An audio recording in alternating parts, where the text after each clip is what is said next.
You don't have to deploy a safety car and wait to find the leader. Well, there is James Sherrington, and he is decidedly nonplussed with whoever else was involved in that. The marshal's trying to separate him.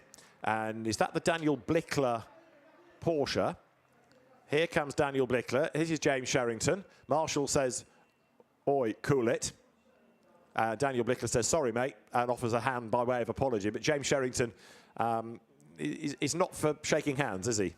Let's have a look in a minute and see who did what to which and to whom. The Porsche is decidedly broken. Gosh, that's taken a massive whack, hasn't it, on the back? I feel like the way the crowd reacted, this is a large accident when you hear them clapping you as a driver. Yeah. It's either because you're on pole or you've been upside down normally. But well, you'd know. Yeah, exactly that. And not about the applause, but about being upside down. Not about winning. Yeah, quite.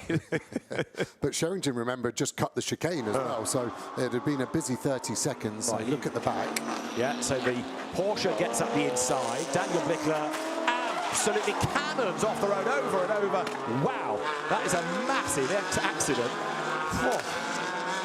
That's our second place AM car. And Blickler looked pretty calm walking out of that car. I don't know what was more scary, barrel rolling or about to get punched by Sherrington. But I mean, listen, Sherrington was innocent there, but if he hadn't cut the chicane, he wouldn't have been there. So there's some irony potentially there. But that car doesn't look as bad as it should. No, and James Sherrington, not remotely concerned that the poor guy had been upside down a couple of times. He was up for a scrap. Shall we have another look?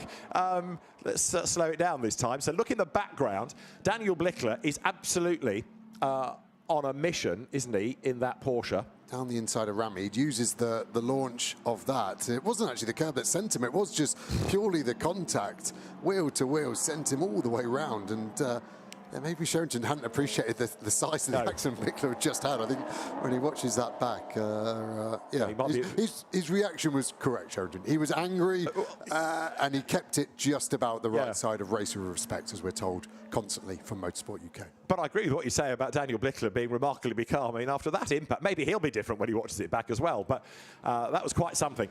Right, the speed slightly too low. It seems to hold people up. I don't think it'll be an issue because I assume the safety car there on track is going to bunch everyone up like normal. But this does hurt the Ginetta, of course. So one more. There's no contact between Blickler and Ramid in the McLaren. And I actually thought the curb launches him more than it does. It doesn't. It is just the angle of the connection. The gravel trap as well, I think he digs into.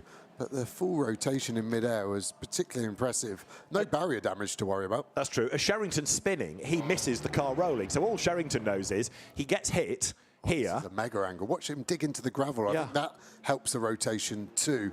Ravi Ramid has just got the best seat in the house and doesn't have a scratch on the car. He'll be thinking, well, Sherrington, you just cut the first chicane, so at least you've given your place back. But yeah, you're right. I don't think Sherrington actually ever saw what happened. He was spinning on a different axis to the Porsche above him. And so when he finishes spinning, he sees the Porsche up the escape road. So as far as he's concerned, he's just been hit by the Porsche. He's yet to really understand that Daniel Blickler has been through the air, but the safety car is there on track, ready to scoop up the field as we have just under 33 minutes of the race to go.